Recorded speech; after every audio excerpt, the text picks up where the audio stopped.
नमस्कार दोस्तों, आप सभी का स्वागत है हमारे YouTube चैनल पर।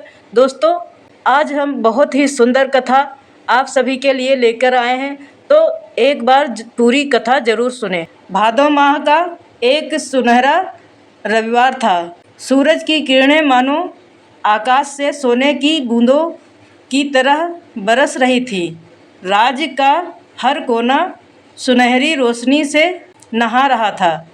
मंदिरों की घंटियां बज रही थी और गलियों में लोग सुबह सुबह पूजा के लिए जल कलश लेकर जा रहे थे। उसी राज्य पर शासन करते थे सत्यव्रत नामक राजा। धर्म, न्याय और करुणा के लिए प्रसिद्ध उनके महल में चांदी के स्तंभ, मोतियों से जड़ी खिड़की और सुगंधित फूलों की क्यारियाँ थीं। पर महल में एक गहरी खामोशी थी। रानी मालवती की आँखों में वर्षों से एक अधूरी चाह बसी हुई थी, संतान का सुख। महल के भीतर रानी अपने कक्ष में बैठी थी। पास में सोने का थाल रखा था जिसमें मोती जड़े थे, पर उनकी दृष्टि उस पर नहीं थी। वे खिड़की से बगिया में झूलती केसरिया गेंदे के फूल को देख रही थीं। रानी मन ही मन ये सोच रही, मेरे पास सब कुछ है, पर यदि कोई मुझसे पूछे कि तुम्हारा सबसे बड़ा सपना क्या है, तो मैं कहूँगी एक संतान। यह महल, ये आभूषण सब अधूरे हैं। उसी समय उनकी सखी महल की दासी ललिता आई। ललिता बोली, महारानी, आज तो भादों का पहला रविवार है। मंदिर में बहुत भीड़ है। लोग कह रहे थे कि आज के दिन सूर्यदेव का व्रत करने से मनोकामना पूरी होती है। रानी हल्की सी मुस्कुराई, पर चेहरे पर अविश्वास था। रानी बोली, ललिता, मैंने कितने व्रत किए, कितने दान दिए, अब मन थक गया है। तभी बगिया के दूर पर एक वृद्ध दिखाई दी। उनके बाल बर्फ जैसे सफ़ेद, पर चेहरा तेजस्वी और आँखों में गहरी शांति थी। वे लकड़ी की लाठी के सहारे धीरे धीरे भीतर आईं। रानी ने तुरंत उन्हें आसन दिया, चरण धोकर जल पिलाया। वृद्धा बोली, पुत्री, तेरे घर में वैभव है, पर तेरे चेहरे पर आनंद क्यों नहीं है? रानी की आंखों में आंसू भर आए। रानी बोली, माता, मैं संतान सुख से वंचित हूँ। यही मेरी सबसे बड़ी पीड़ा है। वृद्धा मुस्कुराई और बोली, यदि तू पूरे श्रद्धा भाव से भादों के रविवार का व्रत करेगी, सूर्यदेव को अर्घ देगी और 7 रविवार तक नियम निभाएगी, तो तेरी गोद भर जाएगी। रानी ने संकल्प लिया। रानी बोली, माता, आज से ही मैं यह व्रत शुरू करूंगी। रानी ने नियम पूर्वक व्रत करना शुरू किया। प्रत्येक रविवार वे सुबह स्नान कर लाल वस्त्र पहन आंगन में सूर्य देव की प्रतिमा के सामने दीप जलाती और अर्घ देती। 7वें रविवार की रात रानी ने स्वप्न देखा। आकाश में स्वर्ण रथ पर बैठे सूर्यदेव 7 श्वेत अश्वों के साथ उनकी ओर आ रहे थे। सूर्यदेव बोले, मालती, तेरी श्रद्धा से मैं प्रसन्न हूँ।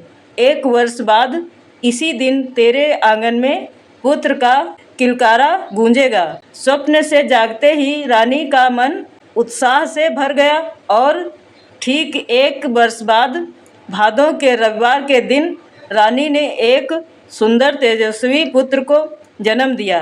राज्य में उत्साह मनाया गया। वर्षों बाद राजकुमार तब 5 वर्ष का हुआ तो रानी के मन में अभिमान आ गया। रानी बोली, देखो मेरा व्रत कितना फलदायी हुआ। मेरे ही प्रयास से यह पुत्र मिला। महल की दासियों तक यह बात पहुंची और फिर सूर्यदेव के लोक तक भी सूर्यदेव ने ठान लिया कि रानी को विनम्रता का पाठ पढ़ाना आवश्यक है। कुछ ही दिनों में राजकुमार गंभीर रोग से ग्रस्त हो गया। वैद्य हकीम सब असफल हो गए। रानी का हृदय चित्कार करने लगा। तभी वहीं वृद्धा सूर्यदेव की दूत फिर आई। वृद्धा बोली, रानी, अहंकार सबसे बड़ा रोग है।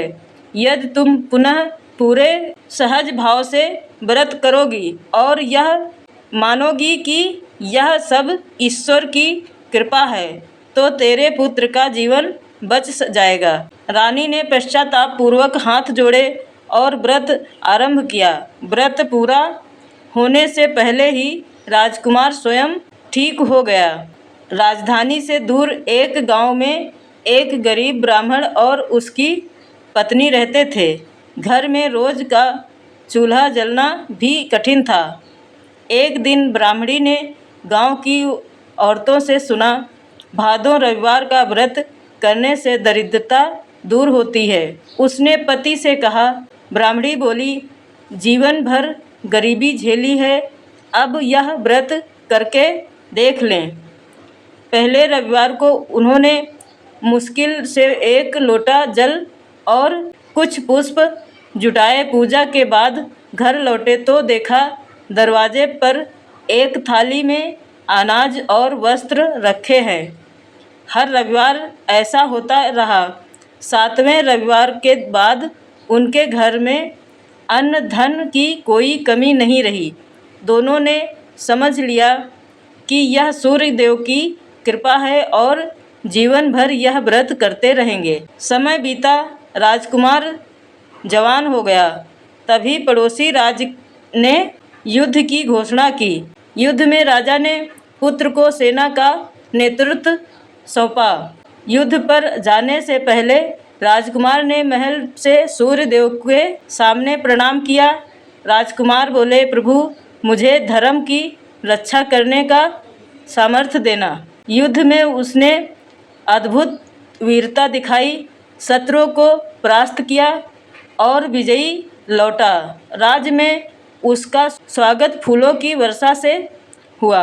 जनसमूह के सामने उसने कहा, मेरी विजय केवल तलवार की ताकत से नहीं, बल्कि माता के भादों रविवार व्रत और सूर्य देव की कृपा से है। उस दिन से भादों माह का रविवार पूरे राज्य में विशेष उत्सव बन गया। लोग मानने लगे कि यह व्रत केवल मनोकामना पूरी करने का साधन नहीं, बल्कि जीवन में विनम्रता, श्रद्धा और सेवा की भावना बनाए रखने का भी मार्ग है। श्रद्धा और धैर्य से किया गया व्रत फलदायी होता है। अहंकार से ईश्वर की कृपा दूर हो जाती है। मिले आशीर्वाद को दूसरों के साथ बांटना ही सच्चा पुण्य है। तो दोस्तों, यह कहानी आपको कैसी लगी कमेंट करके ज़रूर बताएं और भगवान आप सभी को सुख समृद्धि दे, सब खुश मंगल रहें। नमस्कार, धन्यवाद।